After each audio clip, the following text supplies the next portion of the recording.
Carmen says, "Hi Jessica, my beat sheet is vague and abstract, brainstormy document, and I often find it hard to turn those loosey-goosey ideas into specific events.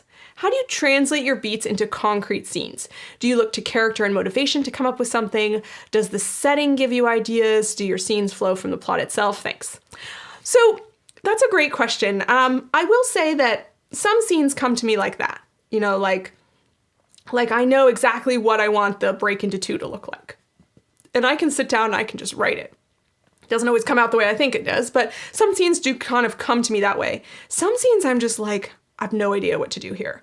I know that I have to get the character from A to B. I don't know what that looks like. And that's when I really have to kind of sit down and think about it. And that's when I start to build scene outlines.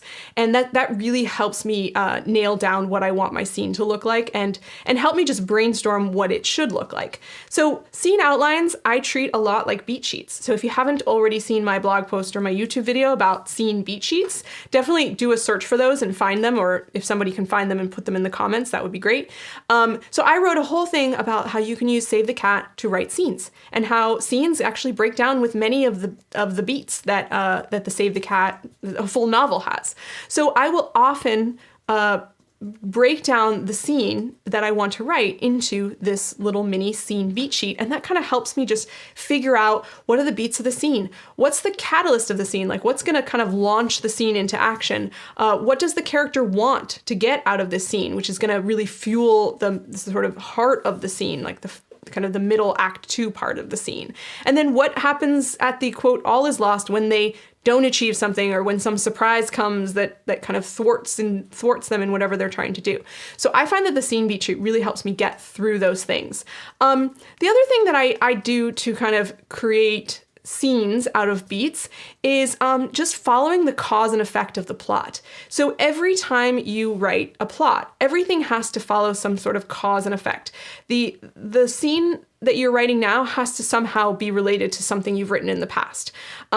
So actually I'm putting this in my revision course, so you guys will get a little sneak peek here, but some of the best advice I've gotten about this is from the creators of South Park, Trey Stone and Matt Parker.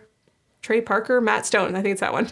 Trey Parker and Matt Stone, I always mix their last names up. So they talk about how if you were to lay out all your scenes on a board, every scene should be able to be connected by the words therefore or but. And if you find that you have to connect the scenes with and then your scenes are not well enough connected. So what that means is every time you write a scene, it should be either a response to another scene, a result of another scene, that would be a therefore, so this happens, therefore this happens, or some sort of conflict to a previous scene. This happens, but this happens.